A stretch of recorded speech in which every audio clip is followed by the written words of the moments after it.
Jadi kami peserta Latsar CPNS 2021 Angkatan 3 kelompok 3 Pak.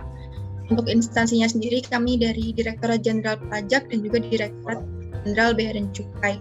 Nama saya Naila Alfiana Habibah dari Direktorat Jenderal Pajak. Saat ini sedang ditempatkan di KPP Pratama Samarinda Ilir. Oke. Selanjutnya mungkin dari Yoga. Halo Pak, selamat sore. Sore. Perkenalkan, nama saya Muhammad Yoga Setiawan, biasa dipanggil Yoga. Sekarang saya pegawai Kementerian Keuangan yang ditempatkan di Direktorat Jenderal Pajak di KPP Pratama Balikpapan Barat. Oke. Ya. Ya, izin perkenalkan diri ya Pak. Perkenalkan, nama saya Kalimatul Iza, biasa dipanggil Iza. Saya pegawai Kementerian Keuangan yang ditempatkan di KPP Pratama Tanjung Rejep. Tanjung mana Mbak Iza? Tanjung Rejep Bapak. Tanjung Rejep tuh di Kalimantan Pak. Waduh, jauh juga deh, Kalimantan semua ya. Iya. Ya. Iya Pak. Terima kasih Pak. Selamat sore Pak Andi. Sore. Saya Renaldi Alfiansyah, pegawai Kementerian Keuangan. Sekarang ditempatkan di KPPBC TMPC Bontang Pak. Waduh. Oke, di Kalimantan juga ya. Iya benar. Iya. Selamat sore Pak Andi, izin memperkenalkan diri. Iya, Mas Randy silakan. Nama saya Randy Andika Puja, biasa dipanggil Randy, penempatan Direktorat Jenderal Pajak KPP Pratama Samarinda Ulu. Samarinda Ulu. Iya, benar. Siap. Selamat sore Pak Andi Rio. Sebelumnya Sore. makasih banyak atas kesediaannya meluangkan waktu di sela-sela kesibukan Bapak. Jadi Pak, di Zoom kali ini, di pertemuan kali ini, kami bermaksud meminta pendapat dan pandangan Bapak mengenai penerapan nilai aneka di lingkungan instansi Bapak.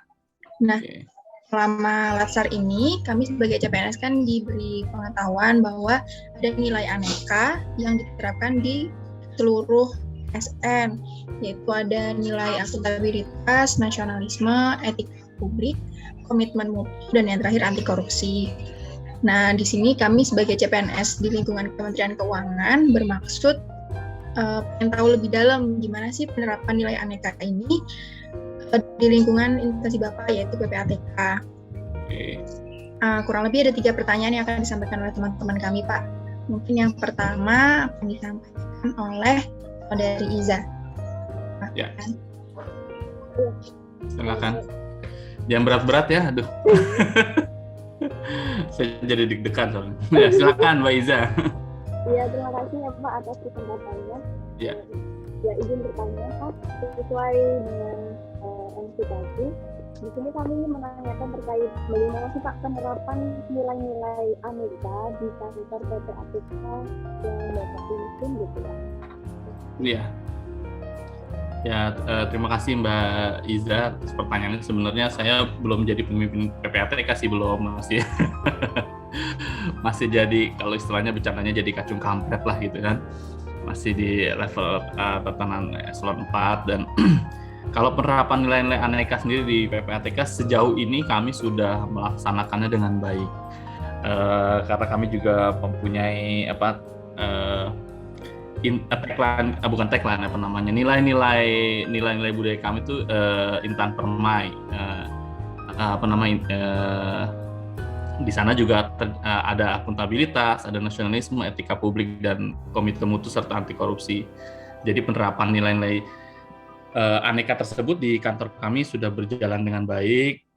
Sejauh ini setiap pegawai sudah mematuhi dan menjaga serta memiliki komitmen untuk pencapaian tersebut. Kan itu juga istilahnya dilakukan semacam bukan kontrak ya istilahnya ya. Jadi masing-masing pegawai itu sudah tahu bahwa tugas dan kewajibannya seperti apa untuk menjaga nilai-nilai tersebut, seperti itu. Cukup jelas atau kurang jelas Mbak Iza? Cukup jelas Pak. Terima kasih Pak. Ya, sama-sama. Baik, terima kasih Bapak. Ya. Lanjut ke pertanyaan kedua akan disampaikan oleh Saudara Renaldi. Oke. Mohon izin Bapak untuk menyampaikan pertanyaan kedua. Pertanyaannya Pak, Jadi apa saja ya Pak tantangan dan hambatan terkait penerapan perilaku nilai-nilai aneka di kantor Bapak, kantor PPATK Pak? Terima kasih. Iya, dari kelima nilai-nilai ini aneka ya, akuntabilitas, nasionalisme, etika publik, komitmen mutu dan anti korupsi. Tantangannya kalau di nasionalisme dan etika publik, insya Allah itu sudah tertanam lah di tiap pegawai. Nah, masalah akuntabilitas ini kan memang harus setiap saat diingatkan lah, karena kan terkait dengan pertanggungjawaban kita, entah itu pertanggungjawaban ketika selesai perjalanan dinas atau segala macam, yaitu tantangannya kadang ada yang lupa. Jadi kita harus rajin untuk mengingatkan, ayo pertanggungjawaban dari suatu kegiatan tuh harus selalu ada. Nah itu kadang-kadang teman-teman suka lupa lah, suka lewat waktu, seharusnya sudah kita kasih waktu dalam waktu 5 hari, nah terlewat dari 5 hari. Tapi bukan berarti tidak mempunyai akuntabilitas, mereka punya, tapi terkadang suka lupa karena banyaknya pekerjaan, baru selesai terus dilanjutkan pekerjaan lain, jadi akuntabilitasnya suka terlambat untuk melaporkan, tapi bukan berarti tidak mempunyai akuntabilitas. Yang kemudian yang kedua, tantangannya mungkin di komitmen mutu juga. Komitmen mutu di sini kan bisa dibilang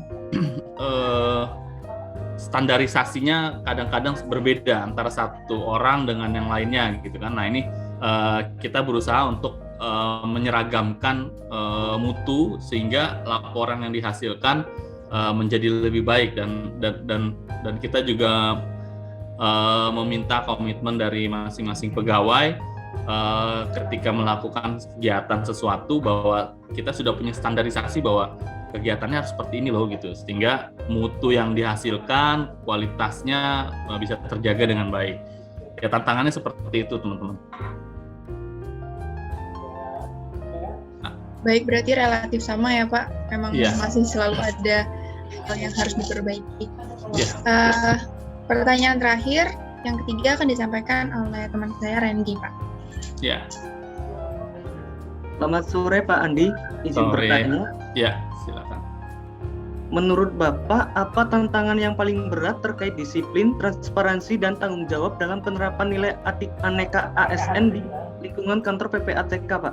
Oh, ini tantangan terberat ya terkait disiplin, transparansi, tanggung jawab dalam penerapan ASN ini mungkin lebih ke disiplin ya di masa WFH ini terutama kan kita WFH harus sebenarnya kita bukan libur gitu kan, tetap bekerja gitu, tapi dalam tanda kutip ya kita tidak bisa menyalahkan lah, ada saja yang ketika WFH nggak bisa selalu stay 8 jam ada di depan komputer. Ya kan, mungkin teman-teman juga ngerasa nih tiba-tiba lapar harus ke Indomaret gitu kan, balik lagi, padahal kita harus stay di situ, kita bekerja selama 8 jam ya harus bekerja selama 8 jam, atau mungkin yang sudah berkeluarga tiba-tiba suruh ngangkat jemuran misalnya gitu kan, bisa saja. Nah ini disiplin di sini menjadi tantangan tersendiri selama WFH ini. Kemudian juga masalah Sherlock kan, itu termasuk kedisiplinan. Ketika pagi kita harus Sherlock. Kadang-kadang teman-teman lewat nih, sudah dibatasi jam 8 paling lambat Sherlock, ternyata baru jam 9 Sherlock. Di akhir hari paling lambat jam 5, kadang-kadang jam 8 malam baru ada yang Sherlock. Kalau masalah transparansi, saya rasa di tempat saya, di ASN di tempat kami itu di PPATK sudah cukup baik.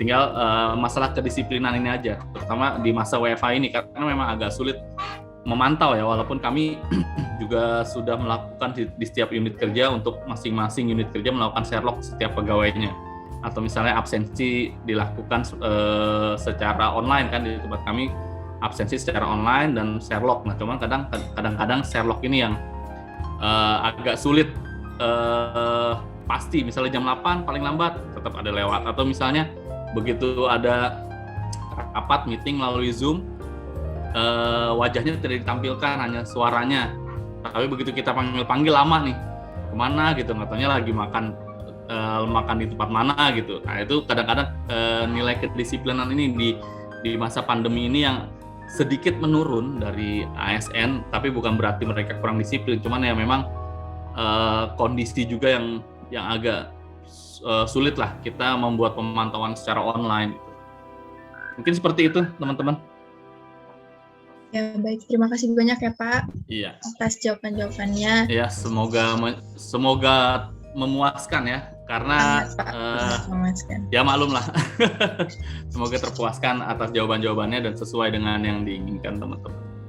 Alhamdulillah, insya Allah sudah sesuai Pak. Kami yang berterima kasih karena kami jadi bisa belajar nih ternyata di PPATK itu kendalanya seperti apa. Supaya nanti ketika kami bisa di kantor bisa menerapkan itu supaya kita sama-sama jadi yang lebih baik lagi. Kurang lebih Ya, seperti itu Pak. setuju. Ya. Untuk mengakhiri pertemuan kali ini, sebelumnya saya mohon izin Pak. Jadi pertemuan kita hari ini kami rekam untuk kemudian kami paparkan, kami sampaikan kepada pengajar. Oke. Nggak masalah ya Pak? Nggak masalah. Terima Terima kasih banyak Bapak Andrianto. Ya. Mungkin segitu terima saja kasih. dari kami Pak. Mohon maaf kalau ada kekurangan, kesalahannya. Semoga Bapak sehat selalu dan dimudahkan dalam pekerjaannya. Amin. Terima kasih Mbak Naila, Mbak Iza, Mas Randy, Mas Irawan, Mas Randy, dan Mas Yoga. Terima kasih. Semoga sukses. Siapa tahu nanti kita ketemu lagi entah di mana. Atau mungkin siapa tahu bisa nanti ke PPATK juga bergabung dengan kami gitu. Amin. Terima kasih karena di tempat kami juga ada teman-teman dari STAN juga yang mungkin seangkatan kali ya, teman-teman yang sama-sama baru latsar juga. Cuman di Kemenq gitu, latsarnya sama mungkin. Ya mudah-mudahan kita bisa ketemu lagi. Siapa tahu kita bisa menjadi satu tim nantinya ke depan. Ya, who knows ya gitu. Terima kasih. Iya, terima kasih banyak Bapak. Terima kasih banyak Pak. Selamat Iya. sore. Jenle. Sore.